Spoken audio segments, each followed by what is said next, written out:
Hello, welcome back to my channel. അപ്പോൾ ഇന്നത്തേത് ഒരു വാട്ടൈ കുക്കിംഗ് ഡേ വീഡിയോ ആണ്. അപ്പോൾ ഇന്ന് ഞാൻ ബ്രേക്ക്ഫാസ്റ്റിനും ലഞ്ചിനും ഈവനിങ് സ്നാക്സിനും ഡിന്നറിനും ഒക്കെ ഉണ്ടാക്കിയ റെസിപ്പീസാണ് ഇന്നത്തെ വീഡിയോയിലൂടെ ഷെയർ ചെയ്യുന്നത്. അധികം ടൈമൊന്നും എടുക്കാതെ വളരെ ചുരുങ്ങിയ സമയത്തിനുള്ളിൽ വീട്ടിലുള്ള എല്ലാവർക്കും ഇഷ്ടപ്പെടുന്ന, അതായത് കുട്ടികൾ പോലും ഇഷ്ടത്തോടു കൂടി കഴിക്കുന്ന റെസിപ്പീസാണ് എല്ലാം. അപ്പോൾ വീഡിയോ മുഴുവൻ സ്കിപ്പ് ചെയ്യാതെ കാണണം. വീഡിയോ ഇഷ്ടപ്പെട്ടാൽ ലൈക്ക് ചെയ്യാനും ഷെയർ ചെയ്യാനും സബ്സ്ക്രൈബ് ചെയ്യാനും മറക്കരുത്. കൂടെ തന്നെ ഇന്നത്തെ ദിവസം നിങ്ങൾ എന്തൊക്കെ കുക്ക് ചെയ്തു എന്നുള്ളത് കമൻറ്റ് ചെയ്യാനും മറക്കണ്ട. അപ്പോൾ നമുക്ക് നേരെ വീഡിയോയിലേക്ക് കടക്കാം.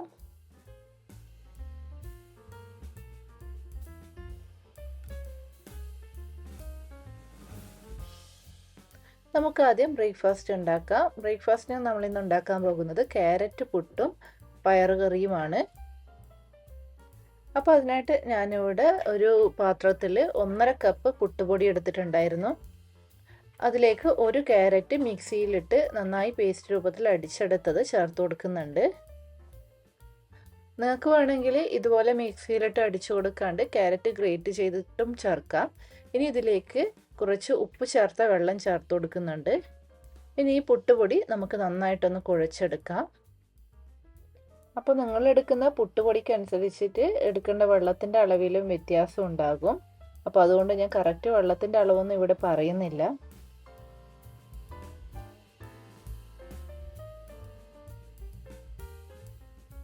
പുട്ടുപൊടി കുഴച്ചെടുത്തിട്ടുണ്ട്. ഇനി ഇത് നമുക്കൊരു 10 മിനിറ്റ് നേരത്തേക്ക് ഇതുപോലെ മാറ്റി വയ്ക്കാം. ആ സമയം കൊണ്ട് നമുക്ക് പയർ വേവിച്ചെടുക്കാം. അതിനായിട്ട് 1 കപ്പ് പയർ തലേന്ന് രാത്രി തന്നെ കുതിർത്ത് വെച്ചിട്ടുണ്ടായിരുന്നു. അത് കഴുകി വൃത്തിയാക്കി ഇതുപോലൊരു കുക്കറിലേക്ക് ഇട്ട് കൊടുക്കാം.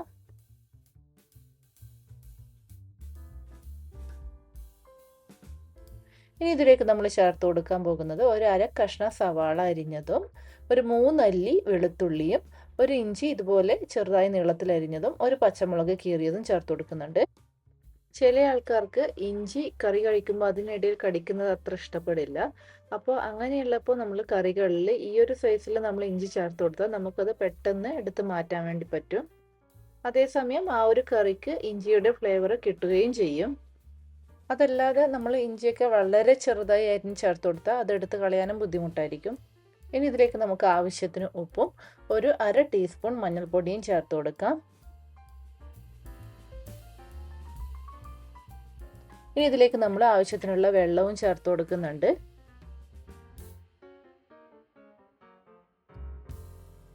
ഇനി നമുക്കിതൊന്ന് വേവിച്ചെടുക്കാം. കൂടിയ തീയിൽ 1 വിസിലും കുറഞ്ഞ തീയിൽ 2 വിസിലും കൊണ്ട് നമുക്ക് പയർ വെന്ത് കിട്ടും. ഞാൻ എപ്പോഴും പറയാറുള്ളത് പോലെ ഈ പയറും കടലയും ഒക്കെ നിങ്ങൾ എടുക്കുന്ന പയറിനും കടലയ്ക്കും അനുസരിച്ച് വേവിക്കാൻ എടുക്കുന്ന ടൈമിലും വ്യത്യാസം ഉണ്ടാകും. അപ്പോൾ ഈ ഒരു സമയം കൊണ്ട് നമുക്ക് നമ്മൾ കുഴച്ച് വെച്ചിരിക്കുന്ന പുട്ടുപൊടി എന്തായി എന്ന് നോക്കാം.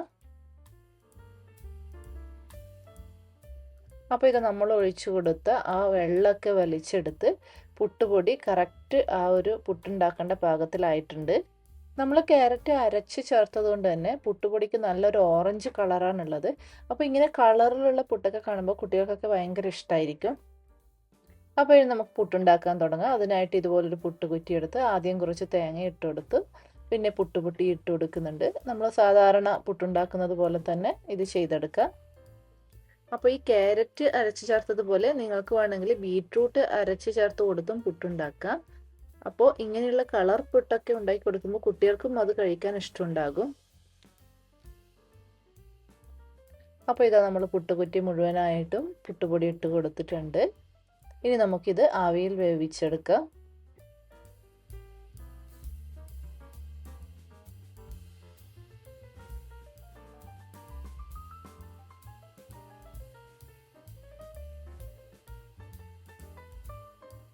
അപ്പോൾ ഈ ഒരു സമയം കൊണ്ട് നമ്മുടെ പയർ നന്നായിട്ട് വെന്ത് കിട്ടിയിട്ടുണ്ട്. ഇനി നമുക്ക് ഇത് ഇതുപോലെ കുറച്ചൊന്ന് ഇളക്കി കൊടുക്കാം. അപ്പോൾ നമ്മുടെ പയറൊക്കെ കുറച്ചൊന്ന് ഉടഞ്ഞ് കിട്ടും. അപ്പോൾ നമ്മുടെ കറിക്കും നല്ല കൊഴുപ്പുണ്ടാകും. ഇനി ഇതിലേക്ക് നമ്മൾ കുറച്ച് തേങ്ങ അരച്ചത് ചേർക്കുന്നുണ്ട്. ഏകദേശം ഒരു 1/2 കപ്പ് തേങ്ങ ഒരു പച്ചമുളകും ചേർത്ത് അരച്ചെടുത്തിട്ടുണ്ട്. അത് നമുക്ക് ഇതിലേക്ക് ചേർത്ത് കൊടുക്കാം.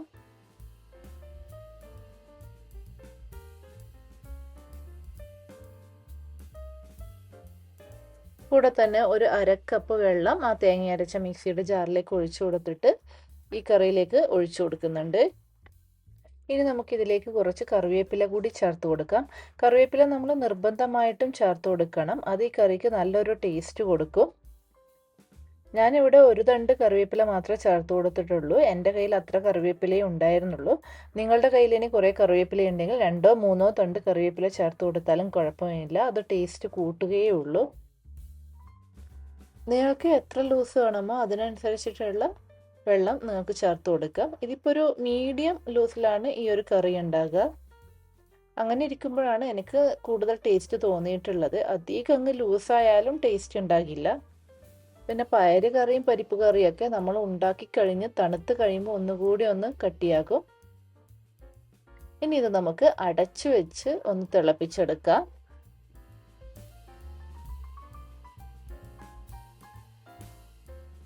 അപ്പോൾ ഇതാ നമ്മുടെ പയറ് കറി നന്നായിട്ട് തിളച്ചു വന്നിട്ടുണ്ട്. ആ അരപ്പൊക്കെ നന്നായി തിളച്ചിട്ടുണ്ട്. ഉപ്പ് നോക്കി ഉപ്പ് കുറവുണ്ടെങ്കിൽ ഈ സമയത്ത് നിങ്ങൾക്ക് ചേർത്ത് കൊടുക്കാം. ഇനി ഇതിലേക്ക് ഞാൻ അവസാനമായി ചേർത്ത് കൊടുക്കുന്നത് 1 ടേബിൾ സ്പൂൺ പച്ച വെളിച്ചെണ്ണയാണ്. ഇതിൽ ഞാൻ താളിച്ചൊഴിക്കുന്നൊന്നുമില്ല. അതിനേക്കാൾ കൂടുതൽ ടേസ്റ്റ് എനിക്ക് ഇതുപോലെ പച്ച വെളിച്ചെണ്ണ ചേർത്ത് കൊടുക്കുമ്പോഴാണ് തോന്നിയിട്ടുള്ളത്. ഇങ്ങനെ ലാസ്റ്റ് പച്ച വെളിച്ചെണ്ണ ചേർത്ത് കൊടുക്കുമ്പോൾ നമുക്ക് ആ വെളിച്ചെണ്ണയുടെ നല്ലൊരു ടേസ്റ്റ് അതുപോലെ തന്നെ കിട്ടും. അപ്പോൾ നമ്മുടെ പയറു കറി റെഡി ആയിട്ടുണ്ട്. അപ്പോൾ ഈ ഒരു സമയം കൊണ്ട് നമ്മുടെ ക്യാരറ്റ് പുട്ടും ഇവിടെ റെഡി ആയിട്ടുണ്ട്. അപ്പോൾ നമ്മൾ അതൊരു പാത്രത്തിലേക്ക് മാറ്റിയിട്ടുണ്ട്. ഇനി നമുക്കിതിൻ്റെ കൂടെ പയറ് കറി കൂടി ഒഴിച്ചു കൊടുക്കാം. അപ്പോൾ ഇങ്ങനെ ടൈം അഡ്ജസ്റ്റ് ചെയ്യുമ്പോൾ നമ്മുടെ പുട്ടുണ്ടാകുന്ന അതേ സമയം കൊണ്ട് തന്നെ നമുക്ക് പയറ് കറിയും റെഡി ആയിട്ടുണ്ട്. അപ്പോൾ ഇതാ ഈ പുട്ട് നിങ്ങൾക്ക് കാണുമ്പോൾ തന്നെ മനസ്സിലാവും, നല്ല കളറുള്ള പുട്ടൊക്കെ ആയതുകൊണ്ട് കുട്ടികളും പെട്ടെന്ന് കഴിക്കും. അപ്പോൾ ക്യാരറ്റൊക്കെ കഴിക്കാൻ മടിയുള്ള കുട്ടികളാണെങ്കിൽ നമുക്കിതുപോലെ പുട്ടിലും ഇഡലിയിലും ദോശയിലൊക്കെ അരച്ച് ചേർത്ത് കൊടുത്ത് കഴിപ്പിക്കാൻ പറ്റുന്നതാണ്. അപ്പോൾ ഈ ഒരു കോമ്പിനേഷൻ നിങ്ങളും ഉണ്ടാക്കി നോക്കണം. അപ്പോൾ ഇതാണ് ഇന്നത്തെ എൻ്റെ ബ്രേക്ക്ഫാസ്റ്റ്.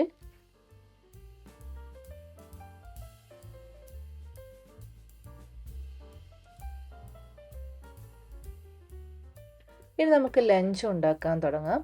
ലഞ്ചിന് ഞാൻ ഇന്ന് ആദ്യം ഉണ്ടാക്കാൻ പോകുന്നത് ഒരു സാമ്പാറാണ്. ഞാൻ ഇന്ന് വീട്ടിലുള്ള പച്ചക്കറികൾ വെച്ച് മാത്രമാണ് ഈ ഒരു സാമ്പാർ ഉണ്ടാക്കുന്നത്. അതുപോലെ തന്നെ ഇതിൽ തേങ്ങ അരച്ച് ചേർക്കുന്നൊന്നുമില്ല. ഞാനിന്നിവിടെ ഇത്രയും പച്ചക്കറികളാണ് എടുത്തിട്ടുള്ളത്. ഒരു ക്യാരറ്റ്, ഒരു പൊട്ടറ്റോ, 2 തക്കാളി, ഏകദേശം ഒരു 5 കോവയ്ക്ക, 5 വെണ്ടയ്ക്ക, ഒരു പച്ചമുളക്, ഏകദേശം ഒരു 8 ചെറിയുള്ളി, ഇത്രയുമാണ് എടുത്തിട്ടുള്ളത്. പച്ചമുളക് നല്ല എരിവുള്ളതായതുകൊണ്ടാണ് ഒന്ന് മാത്രം എടുത്തത്. ഇന്നത്തെ സാമ്പാറിൽ ഞാൻ തേങ്ങയൊന്നും അരച്ച് ചേർക്കുന്നില്ല. വെറും പൊടികൾ മാത്രം ചേർത്തിട്ടുള്ള സാമ്പാറാണ് ഞാൻ ഇന്ന് ഉണ്ടാക്കുന്നത്. അതുകൊണ്ട് തന്നെ വളരെ എളുപ്പത്തിൽ നമുക്ക് ഉണ്ടാക്കാൻ പറ്റുന്ന ഒരു സാമ്പാറാണ് ഞാൻ ഇന്ന് ഉണ്ടാക്കുന്നത്. അപ്പോൾ അതിനായിട്ട് ഏകദേശം ഒരു 1/4 കപ്പ് പരിപ്പ് കഴുകി വൃത്തിയാക്കി ഇതുപോലെ കുക്കറിലേക്ക് ഇട്ട് കൊടുത്തിട്ടുണ്ട്. അതിലേക്ക് ആവശ്യത്തിന് ഉപ്പും മഞ്ഞൾപ്പൊടിയും ചേർത്ത് കൊടുക്കുന്നുണ്ട്. എന്നിട്ട് 1 കപ്പ് വെള്ളവും ചേർത്ത് ഒന്ന് വേവിച്ചെടുക്കണം. കൂടിയ തീയിൽ 1 വിസിലും കുറഞ്ഞ തീയിൽ ഒരു 3 വിസിലും കൊണ്ട് ഈ പരിപ്പ് നമുക്ക് വെന്ത് കിട്ടും. അപ്പോൾ ഈ ഒരു സമയം കൊണ്ട് നമ്മൾ അതിലേക്ക് ചേർക്കേണ്ട പച്ചക്കറികളൊക്കെ ഒന്ന് അരിഞ്ഞെടുത്തിട്ടുണ്ട്. നമ്മൾ തക്കാളിയും വെണ്ടയ്ക്കയും മാത്രം അരിഞ്ഞെടുത്തിട്ടില്ല. അത് നമ്മൾ ലാസ്റ്റാണ് ചേർക്കുന്നത്. ബാക്കി എല്ലാ പച്ചക്കറികളും നമ്മൾ അരിഞ്ഞെടുത്തിട്ടുണ്ട്. അപ്പോൾ നമ്മുടെ പരിപ്പ് നമുക്ക് വെന്ത് കിട്ടിയിട്ടുണ്ട്. ഇനി ഇത് കുറച്ചൊന്ന് ഇതുപോലെ ഉടച്ചു കൊടുക്കാം.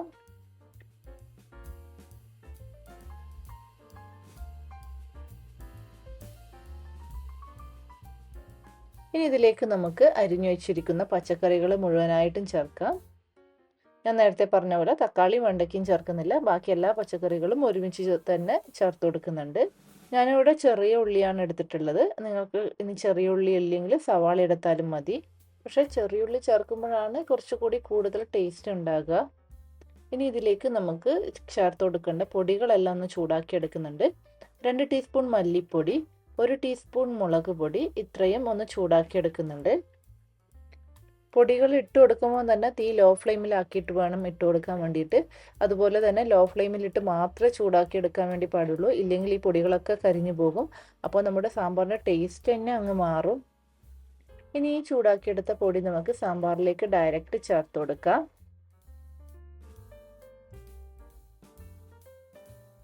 ഈ പൊടികളൊക്കെ ഇങ്ങനെ ചൂടാക്കി ചേർത്ത് കൊടുക്കുമ്പോൾ ആ പൊടികളുടെയൊക്കെ ആ ഒരു പച്ചക്കുത്തലൊന്നും മാറിക്കിട്ടും. ചില ആൾക്കാർക്കൊന്നും ആ ഒരു പച്ചക്കുത്തൽ ഇഷ്ടമുണ്ടാവില്ല. അപ്പോൾ ഇങ്ങനെ ചേർത്ത് കൊടുക്കുന്നതായിരിക്കും നല്ലത്.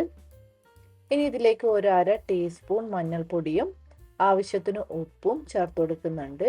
ഇനി ഇതിലേക്ക് നമ്മൾ ചേർത്ത് കൊടുക്കാൻ പോകുന്നത് 1.5 ടേബിൾ സ്പൂൺ സാമ്പാർ പൊടിയാണ്. അത് നമ്മൾ ചൂടാക്കുന്നൊന്നുമില്ല, ഡയറക്റ്റ് ഇതിലേക്ക് ചേർത്ത് കൊടുക്കുകയാണ് ചെയ്യുന്നത്.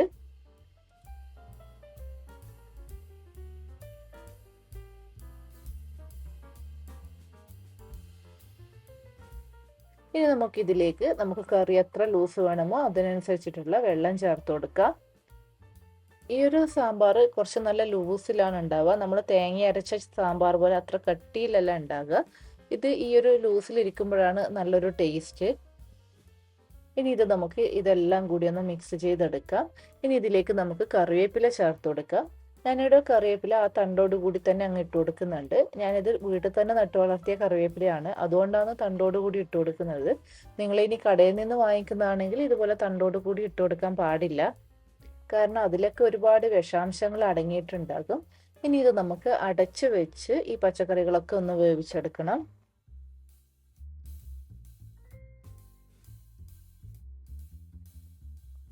അപ്പോൾ നമ്മുടെ പച്ചക്കറികളൊക്കെ ഏകദേശം 1/4 ഭാഗം വെന്തിട്ടുണ്ട്. ഈ ഒരു സമയത്ത് നമുക്കിതിലേക്ക് അരിഞ്ഞു വെച്ചിരിക്കുന്ന തക്കാളിയും വെണ്ടയ്ക്കയും ചേർത്ത് കൊടുക്കാം. ഞാൻ വെണ്ടയ്ക്ക ഡയറക്റ്റ് ഇതിലോട്ട് തന്നെ അങ്ങ് ചേർത്ത് കൊടുക്കുകയാണ്, അല്ലാതെ എണ്ണയിലിട്ട് അങ്ങ് വഴറ്റിയിട്ടൊന്നും ചേർത്ത് കൊടുക്കുന്നൊന്നുമില്ല. എനിക്കങ്ങനെ ഡയറക്റ്റ് ചേർത്ത് കൊടുത്തിട്ട് അങ്ങനെ വലിയ കുഴപ്പമൊന്നും തോന്നിയിട്ടില്ല. അപ്പോൾ അതുകൊണ്ട് ഞാൻ മിക്കവാറും ഇങ്ങനെ തന്നെയാണ് ചേർക്കാറ്. ഇനി ഇതിലേക്ക് ആവശ്യത്തിനുള്ള പുളിവെള്ളം കൂടി ചേർത്ത് കൊടുത്ത് എല്ലാം കൂടി ഒന്ന് ഇളക്കി കൊടുക്കാം.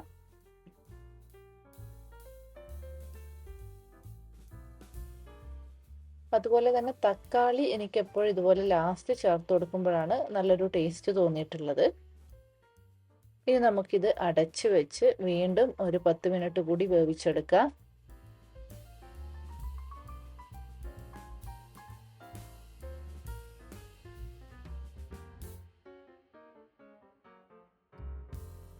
അപ്പോൾ നമ്മുടെ സാമ്പാർ ഏകദേശം റെഡി ആയിട്ടുണ്ട്.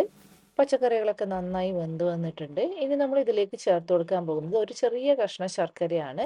ഒരു ചെറിയൊരു മധുരത്തിന് വേണ്ടിയിട്ടാണ് ഇങ്ങനെ ചേർത്ത് കൊടുക്കുന്നത്. ഇത് ഓപ്ഷണലാണ്. മധുരം ഇഷ്ടമില്ലാത്തവരാണെങ്കിൽ ഇങ്ങനെ ചേർത്ത് കൊടുക്കണമെന്നില്ല. ഇനി ഇതിലേക്ക് കുറച്ച് മല്ലിയില അരിഞ്ഞത് ചേർത്ത് കൊടുക്കുന്നുണ്ട്. എന്നിട്ട് നന്നായിട്ടൊന്ന് ഇളക്കി കൊടുക്കണം.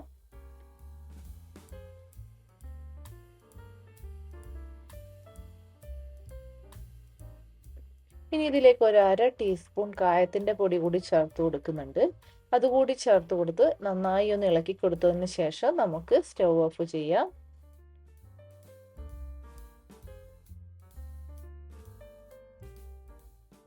ഇനി നമുക്കിതിലേക്ക് താളിച്ചൊഴിക്കാനായിട്ട് ഇതുപോലൊരു പാത്രത്തിൽ എണ്ണ ചൂടാകുമ്പോൾ അതിലേക്ക് 1 ടീസ്പൂൺ കടുക് ചേർത്ത് കൊടുത്തിട്ടുണ്ട്. കടുക് പൊട്ടിക്കഴിയുമ്പോൾ അതിലേക്ക് ഒരു 1/4 ടീസ്പൂൺ ഉലുവ വറുത്ത് പൊടിച്ചത് ചേർത്ത് കൊടുക്കുന്നുണ്ട്. മുളക് പൊടി നല്ല എരിവുള്ളതായതുകൊണ്ട് വറ്റൽമുളക് ചേർത്ത് കൊടുക്കുന്നില്ല. ഇനി ഈ താളിച്ചത് നമുക്ക് ഈ സാമ്പാറിലേക്ക് ഒഴിച്ചു കൊടുക്കാം. അപ്പോൾ നമ്മുടെ ലഞ്ചിന് വേണ്ടിയിട്ടുള്ള സാമ്പാർ ഇവിടെ റെഡി ആയിട്ടുണ്ട്. ഈ ഒരു കൺസിസ്റ്റൻസിയിലാണ് ഈ ഒരു സാമ്പാർ ഇരിക്കുക. അത്യാവശ്യം നല്ല ലൂസായിട്ടാണ് ഇരിക്കുക. അപ്പോൾ നമുക്ക് വളരെ പെട്ടെന്ന് ഉണ്ടാക്കിയെടുക്കാൻ പറ്റുന്ന ഒരു സാമ്പാർ റെസിപ്പിയാണിത്. ഒരു 15 മിനിറ്റ് കൊണ്ട് നമുക്ക് സാമ്പാർ ഉണ്ടാക്കിയെടുക്കാൻ വേണ്ടി പറ്റും. ഇനി നമുക്ക് ലഞ്ചിന് വേണ്ടിയിട്ടുള്ള തോരൻ ഉണ്ടാക്കാം. നമ്മൾ ഇന്നൊരു കോവയ്ക്ക തോരനാണ് ഉണ്ടാക്കാൻ പോകുന്നത്. കോവയ്ക്ക നമ്മൾ കഴുകി വൃത്തിയാക്കി നീളത്തിൽ അരിഞ്ഞെടുത്തിട്ടുണ്ട്. നമ്മളിന്ന് ഈ ഒരു പാത്രത്തിലാണ് തോരൻ ഉണ്ടാക്കാൻ പോകുന്നത്. അപ്പോൾ ഈ ഒരു പാത്രം അടുപ്പത്ത് വെച്ച് ചൂടാകുമ്പോൾ അതിലേക്ക് 1 ടേബിൾ സ്പൂൺ വെളിച്ചെണ്ണ ഒഴിച്ചു കൊടുത്തിട്ടുണ്ട്. എണ്ണ ചൂടാകുമ്പോൾ അതിലേക്ക് 1/2 ടീസ്പൂൺ കടുക് ചേർത്ത് കൊടുത്തിട്ടുണ്ട്. കടുക് പൊട്ടിക്കഴിഞ്ഞാൽ അതിലേക്ക് വറ്റൽമുളകും കറിവേപ്പിലയും ചേർത്ത് കൊടുത്ത് ഒന്ന് ചൂടാക്കി എടുക്കുന്നുണ്ട്. നിങ്ങൾക്ക് വേണമെങ്കിൽ വറ്റൽമുളകിന് പകരം പച്ചമുളക് ചേർത്ത് കൊടുത്താലും മതി.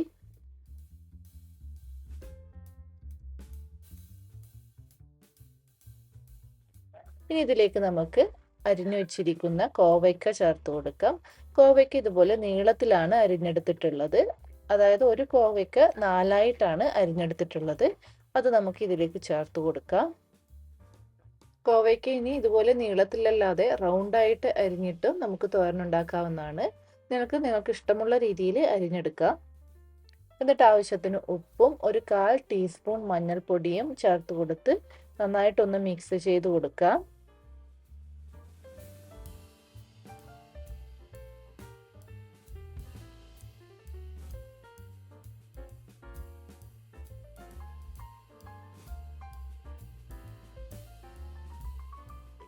നന്നായി എല്ലാം കൂടി മിക്സ് ചെയ്ത് കൊടുത്തതിന് ശേഷം നമുക്കിത് അടച്ച് വെച്ച് ചെറിയ തീയിലിട്ട് വേവിക്കാം.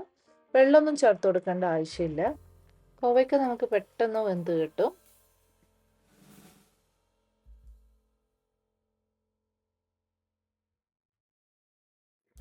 ഏകദേശം ഒരു 10 മിനിറ്റ് കഴിഞ്ഞു. കോവയ്ക്കൊക്കെ നന്നായിട്ട് വെന്തിട്ടുണ്ട്.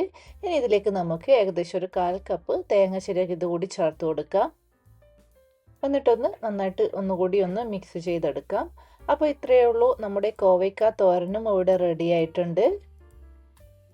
അപ്പോൾ ഇങ്ങനെ ഉണ്ടാക്കിയാൽ കോവയ്ക്ക തോരൻ നല്ല ടേസ്റ്റാണ്. നിങ്ങൾ ഇതുവരെ ഇങ്ങനെ ഉണ്ടാക്കി നോക്കിയിട്ടുണ്ടെങ്കിൽ ഉണ്ടാക്കി നോക്കണം.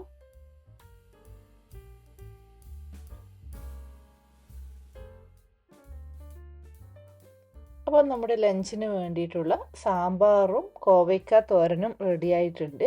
ചോറ് നമ്മൾ ആദ്യം തന്നെ വെച്ചിട്ടുണ്ടായിരുന്നു, അത് ഞാൻ വീഡിയോയിൽ എടുത്തിട്ടില്ല. ഇനി നമുക്കൊരു ഫിഷ് ഫ്രൈ കൂടി ഉണ്ടാക്കാം. ഇന്ന് നമ്മൾ മത്തിയാണ് ഫ്രൈ ചെയ്യാൻ പോകുന്നത്. മീഡിയം സൈസ് മത്തിയാണ് ഫ്രൈ ചെയ്യാൻ പോകുന്നത്. അതിനായിട്ട് ഇതുപോലൊരു തവ അടുപ്പത്ത് വെച്ച് ചൂടാകുമ്പോൾ അതിലേക്ക് വെളിച്ചെണ്ണ ഒഴിച്ചു കൊടുത്തിട്ടുണ്ട്. മത്തിയൊക്കെ ഫ്രൈ ചെയ്യുമ്പോൾ വെളിച്ചെണ്ണ ഒഴിച്ചു കൊടുക്കുമ്പോഴാണ് കൂടുതൽ ടേസ്റ്റ് തോന്നിയിട്ടുള്ളത്. അപ്പോൾ നമ്മൾ ഓൾറെഡി മത്തിയൊക്കെ ക്ലീൻ ചെയ്ത് മാരിനേറ്റ് ചെയ്ത് വെച്ചിട്ടുണ്ടായിരുന്നു. ഉപ്പും മഞ്ഞൾപ്പൊടിയും മുളക് പൊടിയും കുരുമുളക് പൊടിയും ചേർത്താണ് മാരിനേറ്റ് ചെയ്ത് വെച്ചിട്ടുള്ളത്.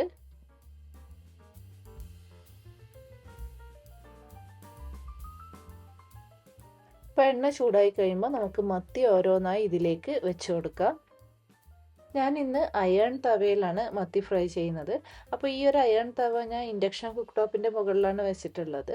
അപ്പോൾ നിങ്ങളിൽ ചിലവർക്കെങ്കിലും അറിയില്ലായിരിക്കും, അയൺ തവയൊക്കെ ഇൻഡക്ഷൻ കുക്ക് ടോപ്പിൻ്റെ മുകളിലാകും. അതുപോലെ തന്നെ നമ്മുടെ ദോശക്കല്ലൊക്കെ ഇൻഡക്ഷൻ കുക്ക് ടോപ്പിൻ്റെ മുകളിൽ വർക്ക് ചെയ്യും. പക്ഷെ അതേസമയം നമ്മുടെ നോൺ സ്റ്റിക്ക് പാത്രങ്ങൾ എല്ലാം ഒന്നും അങ്ങനെ ഇൻഡക്ഷൻ ടോപ്പിൽ ആവാറില്ല. ഇനി ഇതിലേക്ക് ടേസ്റ്റിന് വേണ്ടി കുറച്ച് കറിവേപ്പില കൂടി ചേർത്ത് കൊടുക്കാം.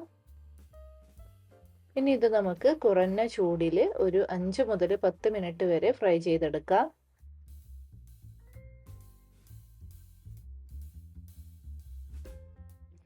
അപ്പോൾ ഒരു ഭാഗം നന്നായിട്ട് ഫ്രൈ ആയിട്ടുണ്ട്. ഇനി നമുക്കിത് തിരിച്ചിട്ട് കൊടുത്തും ഫ്രൈ ചെയ്തെടുക്കാം. ചിലർക്ക് മത്തിയൊക്കെ നന്നായിട്ട് അങ്ങ് കരിച്ച് ഫ്രൈ ചെയ്യുന്നതായിരിക്കും ഇഷ്ടം. ചിലർക്ക് ജസ്റ്റ് ഒന്ന് വെന്ത് കിട്ടിയാൽ മതിയായിരിക്കും. എനിക്ക് അത്യാവശ്യം നന്നായിട്ട് ഫ്രൈ ചെയ്തിട്ടാണ് മത്തിയൊക്കെ ഇഷ്ടം.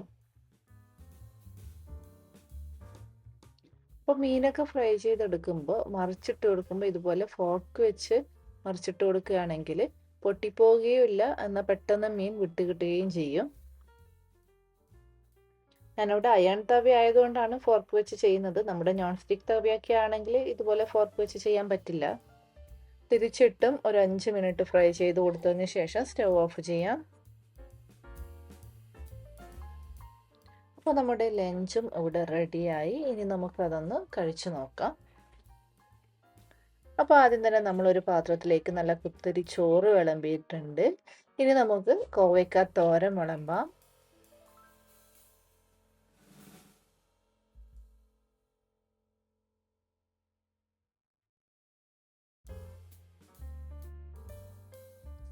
ഇനി 2 മത്തി പൊരിച്ചത് വയ്ക്കാം.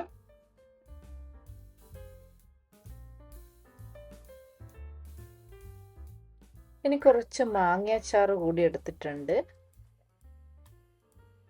ഇത് മുൻപേ ഉണ്ടാക്കി ഫ്രിഡ്ജിൽ സൂക്ഷിച്ചു വെച്ചതായിരുന്നു. ഇനി നമുക്ക് നല്ല ചൂട് സാമ്പാർ കൂടി ഒഴിച്ചു കൊടുക്കാം.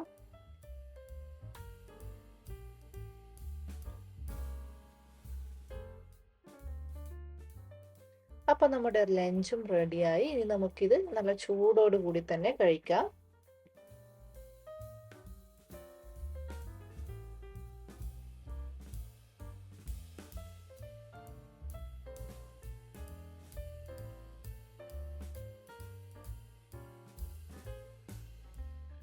അപ്പോൾ പിള്ളേരൊക്കെ സ്കൂൾ വിട്ട് വരുന്ന സമയമായി. അപ്പോൾ നമുക്ക് ഇനി ഒരു ഈവനിങ് സ്നാക്സ് ഉണ്ടാക്കാം. അപ്പോൾ ഞാൻ ഇന്ന് ഉണ്ടാക്കാൻ പോകുന്നത് കുട്ടികൾക്കൊക്കെ വളരെയധികം ഇഷ്ടപ്പെടുന്ന ബ്രെഡ് പിസയാണ്. അപ്പോൾ അതിനായിട്ട് 4 ബ്രെഡ് സ്ലൈസ് എടുത്തിട്ടുണ്ട്. അതിന് മുകളിലേക്ക് ടൊമാറ്റോ സോസ് ഇതുപോലെ സ്പ്രെഡ് ചെയ്ത് കൊടുക്കുന്നുണ്ട്.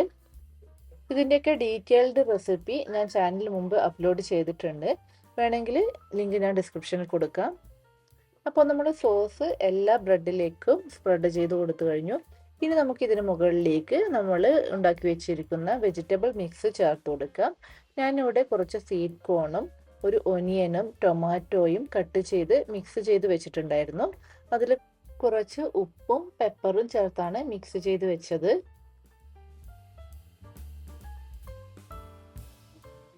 ഇനി ഇതൊന്നും ഇല്ലെങ്കിൽ നിങ്ങൾ വെറുതെ ക്യാരറ്റോ അങ്ങനെ എന്തെങ്കിലും ഇതിന് മുകളിൽ ഇട്ട് കൊടുത്താൽ മതി. നിങ്ങൾക്ക് ഇഷ്ടമുള്ള വെജിറ്റബിൾസ് യൂസ് ചെയ്യാം. ഇനി ഇതിന് മുകളിലേക്ക് നമുക്ക് ഗ്രേറ്റ് ചെയ്ത് വെച്ചിരിക്കുന്ന ചീസ് ചേർത്ത് കൊടുക്കാം.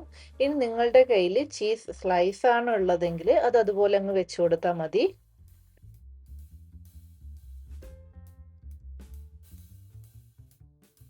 ഇപ്പോൾ നമ്മൾ ചീസും ഇട്ട് കൊടുത്തു കഴിഞ്ഞു. ഇനി ഇത് നമുക്ക് ഒന്ന് ചൂടാക്കി എടുക്കാം. അപ്പോൾ നമുക്ക് ഈ ചീസൊക്കെ ഒന്ന് മെൽറ്റായി കിട്ടും. അല്ലെങ്കിൽ നിങ്ങൾ ഓവനിൽ വെച്ച് ബേക്ക് ചെയ്തെടുത്താലും മതി. അപ്പോൾ ബ്രെഡ് ഒന്ന് ചൂടാക്കി എടുക്കാൻ നമ്മൾ ഇതുപോലൊരു പാൻ ചൂടാക്കാൻ വെച്ചിട്ടുണ്ട്. ഈ ഒരു പാൻ ഡയറക്റ്റ് സ്റ്റൗവിലോട്ട് അങ്ങ് ചൂടാക്കാൻ വെച്ചിട്ടല്ല ഉള്ളത്. ഇതിൻ്റെ അടിയിൽ നമ്മൾ ഒരു പഴയ ഒരു പാൻ വെച്ചിട്ടുണ്ട്. അതിന് മുകളിലായിട്ടാണ് ഈ പാൻ വെച്ചിട്ടുള്ളത്. നമ്മൾ ഡയറക്റ്റ് ഇത് സ്റ്റൗവിലേക്ക് വെച്ചാൽ നമ്മുടെ ബ്രെഡ് കരിഞ്ഞു പോകാൻ ചാൻസ് ഉണ്ട്. അപ്പോൾ നിങ്ങൾ എപ്പോഴും ഇതുപോലെ വേണം ചെയ്തെടുക്കാൻ. ഇനി ഈ പാനിലോട്ട് നമുക്ക് ആ ബ്രെഡ് സ്ലൈസ് ഒക്കെ ഒന്ന് വെച്ച് കൊടുക്കാം. എന്നിട്ട് ഇത് അടച്ചു വെച്ച് ഒന്ന് ചൂടാക്കി എടുക്കാം.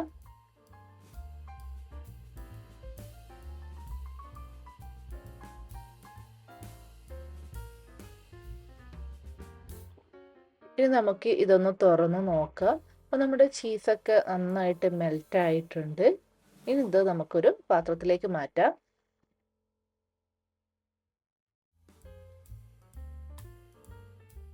ഇത് നമ്മൾ എപ്പോഴും നല്ല ചൂടോട് കൂടി വേണം കഴിക്കാൻ വേണ്ടിയിട്ട്. അല്ലെങ്കിൽ ആ ചീസൊക്കെ കുറച്ചൊന്ന് ഹാർഡായി പോകും. അത്രയ്ക്കൊന്നും ടേസ്റ്റ് ഉണ്ടാകില്ല. അപ്പോൾ നമ്മുടെ വളരെ ടേസ്റ്റി ആയിട്ടുള്ള ബ്രെഡ് പീസ് ഇവിടെ റെഡി ആയിട്ടുണ്ട്. ഇത് വളരെ ഈസിയാണ് ഉണ്ടാക്കാൻ. ചീസ് വീട്ടിലുണ്ടെങ്കിൽ നിങ്ങൾക്ക് പെട്ടെന്ന് കുട്ടികൾക്ക് ഉണ്ടാക്കി കൊടുക്കാൻ പറ്റുന്ന ഒരു സ്നാക്സ് ആണ്. അതുപോലെ തന്നെ അത്യാവശ്യം ഹെൽത്തിയുമാണ്. കുട്ടികൾക്കൊക്കെ ഇഷ്ടപ്പെടുകയും ചെയ്യും. കുട്ടികൾക്കൊക്കെ ചീസ് കൊടുക്കുന്നത് വളരെ നല്ലതാണ്. ഇത് നിങ്ങൾക്ക് സ്നാക്സ് ആയിട്ട് മാത്രമല്ല ബ്രേക്ക്ഫാസ്റ്റ് ആയിട്ടും കുട്ടികൾക്കൊക്കെ ഉണ്ടാക്കി കൊടുക്കാൻ പറ്റിയ ഒരു ഐറ്റമാണ്. വെറും 2 മിനിറ്റ് കൊണ്ട് ഉണ്ടാക്കിയെടുക്കാൻ പറ്റിയ നല്ല കിടിലൻ സ്നാക്സ് ആണിത്. എല്ലാവരും ഇത് ട്രൈ ചെയ്ത് നോക്കണം.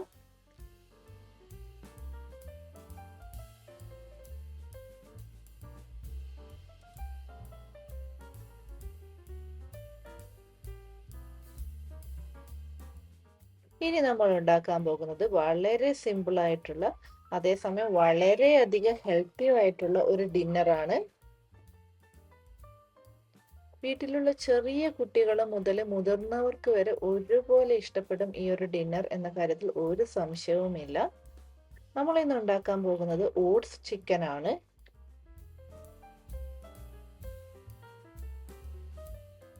അപ്പോൾ അതിനായിട്ട് ഇതുപോലൊരു പാത്രം ചൂടാക്കുമ്പോൾ അതിലേക്ക് 2 ടേബിൾ സ്പൂൺ സൺഫ്ലവർ ഓയിൽ ഒഴിച്ചു കൊടുത്തിട്ടുണ്ട്.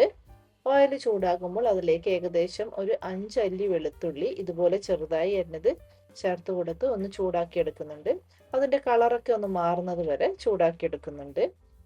ഈ ഒരു സ്റ്റെപ്പ് നിങ്ങൾ സ്കിപ്പ് ചെയ്യാൻ പാടില്ല. കാരണം ഇതാണ് ഈ ഒരു ഓട്സ് ചിക്കന് നല്ലൊരു ഫ്ലേവർ കൊടുക്കുന്നത്.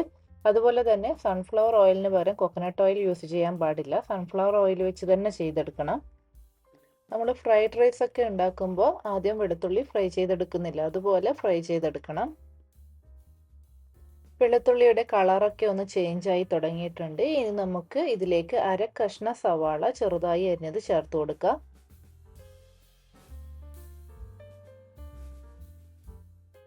സവാള നമുക്കൊന്ന് സോഫ്റ്റ് ആകുന്നത് വരെ വഴറ്റി കൊടുക്കാം. ഇനി ഇതിലേക്ക് നമുക്ക് അരിഞ്ഞു വെച്ചിരിക്കുന്ന ക്യാരറ്റ് ചേർത്ത് കൊടുക്കാം. ഞാനിവിടെ ഒരു വലിയ ക്യാരറ്റ് ചെറുതായി അരിഞ്ഞത് എടുത്തിട്ടുണ്ട്. കൂടെ തന്നെ ഒരു അര കഷ്ണം ക്യാപ്സിക്കവും ചെറുതായി അരിഞ്ഞത് ചേർത്ത് കൊടുക്കുന്നുണ്ട്. നിങ്ങൾക്ക് ഇതിൻ്റെ കൂടെ ഇനി ബീൻസോ കോണോ അങ്ങനെ എന്തെങ്കിലുമൊക്കെ ആഡ് ചെയ്ത് കൊടുക്കാം. അത് നിങ്ങളുടെ ഇഷ്ടത്തിനനുസരിച്ച് ഏത് വെജിറ്റബിൾസ് വേണമെങ്കിലും ആഡ് ചെയ്ത് കൊടുക്കാം. പൊട്ടറ്റോ ആഡ് ചെയ്ത് കൊടുക്കണ്ട, അത് അത്രക്കങ്ങ് ടേസ്റ്റ് ഉണ്ടാകില്ല. അതുപോലെ തന്നെ ടൊമാറ്റോയും ചേർത്ത് കൊടുക്കണ്ട. ടൊമാറ്റോയും മസാലപ്പൊടികളൊക്കെ ചേർത്തുണ്ടാക്കിയ ഓട്സ് ചിക്കൻ്റെ റെസിപ്പി ഞാൻ ചാനലിൽ വേറെ അപ്ലോഡ് ചെയ്തിട്ടുണ്ട്. അതിൻ്റെ ലിങ്ക് ഞാൻ ഡിസ്ക്രിപ്ഷനിൽ കൊടുക്കാം. ഈ ഒരു ഓട്സ് ചിക്കനിൽ നമ്മൾ ടൊമാറ്റോ ചേർത്ത് കൊടുത്താൽ അത്ര ടേസ്റ്റ് ഉണ്ടാക്കില്ല. ഇനി ഇതിലേക്ക് നമുക്ക് ബോൺലെസ് ചിക്കൻ ഇതുപോലെ ചെറുതായി അരിഞ്ഞത് ചേർത്ത് കൊടുക്കാം. ഇത് ഏകദേശം ഒരു 4 പീസ് കറി പീസ് ചിക്കൻ ഉണ്ടാകും. ബോൺലെസ് ചിക്കനാണ്. ഇനി ഇതിലേക്ക് ആവശ്യത്തിന് ഉപ്പ് ചേർത്ത് കൊടുക്കാം. ഞാനിവിടെ കല്ലുപ്പാണ് ചേർത്ത് കൊടുത്തിരിക്കുന്നത്. എന്നിട്ട് ഒരു അര ടീസ്പൂൺ കുരുമുളക് പൊടി കൂടി ചേർത്ത് കൊടുക്കാം. എന്നിട്ട് എല്ലാം കൂടി ഒന്ന് മിക്സ് ചെയ്തെടുക്കാം. ഹൈ ഫ്ലെയിമിൽ ഇട്ടിട്ട് വേണം മിക്സ് ചെയ്യാൻ. ആ ചിക്കൻ്റെ കളർ ഒന്ന് മാറുന്നത് വരെ മിക്സ് ചെയ്തെടുക്കുക. ഒരു വൈറ്റ് കളർ ആകും ചിക്കൻ, അതുവരെ നമുക്കൊന്ന് മിക്സ് ചെയ്തെടുക്കാം. ഇനി നിങ്ങളുടെ കയ്യിൽ ബോൺലെസ് ചിക്കൻ ഇല്ലെങ്കിൽ ചിക്കൻ വേവിച്ചതിന് ശേഷം അതിൻ്റെ ബോൺ കളഞ്ഞ് ഇതിലേക്ക് ചേർത്ത് കൊടുത്താലും മതി. പക്ഷേ ആ ചിക്കൻ വേവിച്ച വെള്ളം കളയാൻ പാടില്ല. അത് നമുക്ക് പിന്നീട് ഇതിലേക്ക് ഒഴിക്കാൻ വേണ്ടി ഉപയോഗിക്കാവുന്നതാണ്. അതുപോലെ തന്നെ നിങ്ങൾ വേവിച്ച ചിക്കനാണ് ചേർത്ത് കൊടുക്കുന്നതെങ്കിൽ ഈ സമയത്ത് ചേർത്ത് കൊടുക്കേണ്ട ആവശ്യമില്ല. നിങ്ങൾ ഓട്സ് കൂടി ചേർത്ത് കൊടുത്തതിന് ശേഷം അതിലേക്ക് വെള്ളം ഒഴിക്കുന്ന സമയത്ത് ആ ചിക്കനും വെള്ളവും എല്ലാം കൂടി ഇതിലേക്ക് അങ്ങ് ഒഴിച്ചു കൊടുത്താൽ മതി.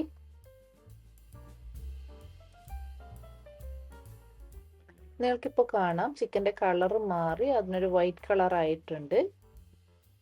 ഇനി ഇതിലേക്ക് 1 കപ്പ് ഓട്സ് ചേർത്ത് കൊടുക്കുന്നുണ്ട്. എന്നിട്ട് ഒന്ന് മിക്സ് ചെയ്തെടുക്കാം.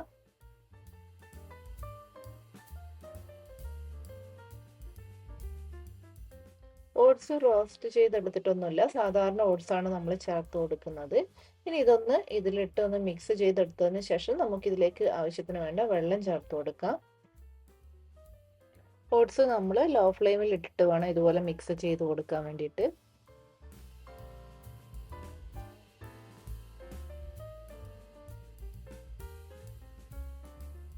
ഇനി ഇതിലേക്ക് നമുക്ക് ഏകദേശം ഒരു 3 കപ്പ് വെള്ളം ഒഴിച്ചു കൊടുക്കാം. സാധാരണ നോർമൽ വാട്ടറാണ് നമ്മൾ ചേർത്ത് കൊടുക്കുന്നത്. ഇത് നമ്മൾ സാധാരണ ഉണ്ടാക്കുന്ന ഓട്സിനെക്കാളും കുറച്ചൊരു ലൂസിലാണ് ഇത് ഉണ്ടാകുക. അതുപോലെ തന്നെ ഇതിൻ്റെ ടേസ്റ്റ് എന്ന് പറയുന്നത് ഒരു ചിക്കൻ സൂപ്പിൻ്റെ ഒക്കെ ടേസ്റ്റാണ് ഉണ്ടാകുക. നമ്മളതിന് കോൺഫ്ലോർ ചേർക്കുന്നതിന് പകരം ഓട്സ് ചേർത്തുന്നേ ഉള്ളൂ. ഇനി ഞാൻ നേരത്തെ പറഞ്ഞതുപോലെ നിങ്ങളുടെ കയ്യിൽ ബോൺലെസ് ചിക്കൻ ഇല്ല, നിങ്ങൾ ചിക്കൻ വേവിച്ചതിന് ശേഷം ബോൺ കളഞ്ഞിട്ട് ആണ് ചിക്കൻ ഇതിൽ ചേർക്കുന്നുണ്ടെങ്കിൽ ഈ ഒരു സമയത്ത് നിങ്ങൾ ആ ചിക്കൻ വേവിച്ച വെള്ളം ഇതിലേക്ക് ചേർത്ത് കൊടുക്കാവുന്നതാണ്. ഇപ്പോൾ ഞാൻ ചേർത്ത നോർമൽ വാട്ടറിന് പകരം നിങ്ങൾക്ക് ആ ചിക്കൻ വേവിച്ച വെള്ളം ഇതിലേക്ക് ചേർത്ത് കൊടുക്കാം. ഇനി നമുക്കിത് അടച്ച് വെച്ച് ആ ചിക്കൻ ഒന്ന് വെന്ത് കിട്ടുന്നത് വരെ വേവിക്കാം. ആ ഒരു സമയം കൊണ്ട് നമുക്ക് ഓട്സും വെന്ത് കിട്ടും. അപ്പോൾ ഇതാ നമ്മുടെ ഓട്സും ചിക്കനും എല്ലാം വെന്ത് കിട്ടിയിട്ടുണ്ട്. ഉപ്പ് നോക്കിയിട്ട് ഉപ്പ് കുറവുണ്ടെങ്കിൽ ഈ സമയത്ത് ചേർത്ത് കൊടുക്കാം. അതുപോലെ തന്നെ നല്ല എരിവ് വേണമെന്നുണ്ടെങ്കിൽ കുറച്ചുകൂടി കുരുമുളക് പൊടി കൂടി ചേർക്കാവുന്നതാണ്. ചിലർക്ക് സൂപ്പൊക്കെ നല്ല എരിവിലാണ് ഇഷ്ടമുണ്ടാകുക. അങ്ങനെയുള്ളവർക്ക് ഇതിൽ കുറച്ചുകൂടി കുരുമുളക് പൊടി ചേർക്കുന്നതായിരിക്കും നല്ലത്. ഇതിലേക്ക് ചെറിയൊരു പുളിക്ക് വേണ്ടിയിട്ട് ഒരു അര ടീസ്പൂൺ വിനെഗർ അല്ലെങ്കിൽ ചെറുനാരങ്ങ നീര് ചേർത്ത് കൊടുക്കണം. കൂടി പോകാതിരിക്കാൻ പ്രത്യേകം ശ്രദ്ധിക്കണം, അങ്ങനെയാകുമ്പോൾ നല്ല പുളിപ്പായിരിക്കും. കൂടെ തന്നെ 1 ടീസ്പൂൺ സോയാ സോസ് കൂടി ചേർത്ത് കൊടുക്കുന്നുണ്ട്. ഇത് ഓപ്ഷണലാണ്, വേണമെങ്കിൽ ചേർത്താൽ മതി. പക്ഷേ ഇതുകൂടി ചേർത്ത് കൊടുക്കുമ്പോൾ നമുക്ക് കുറച്ചുകൂടി ആ ഒരു കറക്റ്റ് സൂപ്പിൻ്റെ ഒരു ടേസ്റ്റ് കിട്ടും. അപ്പോൾ സോയാ സോസ് കൂടി ചേർത്ത് കൊടുത്തതിന് ശേഷം നമുക്കിതെല്ലാം കൂടി ഒന്ന് മിക്സ് ചെയ്തെടുക്കാം. അപ്പോൾ ഇത്രയേ ഉള്ളൂ, നമ്മുടെ ചിക്കൻ ഓട്സ് ഇവിടെ റെഡി ആയിട്ടുണ്ട്. ഇത് നല്ല സൂപ്പർ ടേസ്റ്റാണ്. സൂപ്പ് ഇഷ്ടപ്പെടുന്ന എല്ലാവർക്കും ഈ ഒരു റെസിപ്പി തീർച്ചയായിട്ടും ഇഷ്ടപ്പെടും എന്ന കാര്യത്തിൽ ഒരു സംശയവുമില്ല. ഇത് നല്ല ചൂടോടുകൂടി വേണം കഴിക്കാൻ വേണ്ടിയിട്ട്. തണുത്ത കാലാവസ്ഥയിലൊക്കെ നമുക്കിത് കഴിക്കുന്നത് വളരെ നല്ലതാണ്.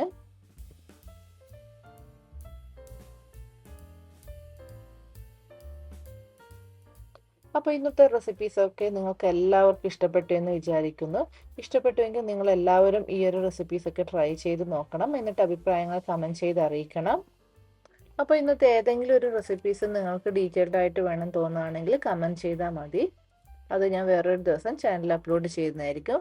ചിലതിൻ്റെയൊക്കെ റെസിപ്പീസ് ഞാൻ ചാനൽ ഓൾറെഡി അപ്ലോഡ് ചെയ്തിട്ടുണ്ട്. അതിൻ്റെയൊക്കെ ലിങ്ക് ഞാൻ ഡിസ്ക്രിപ്ഷനിൽ കൊടുക്കാം. വീണ്ടും ഇതുപോലുള്ള റെസിപ്പിയുമായി വേറൊരു വീഡിയോയിൽ കാണാം. അതുവരേക്കും ബൈ ബൈ.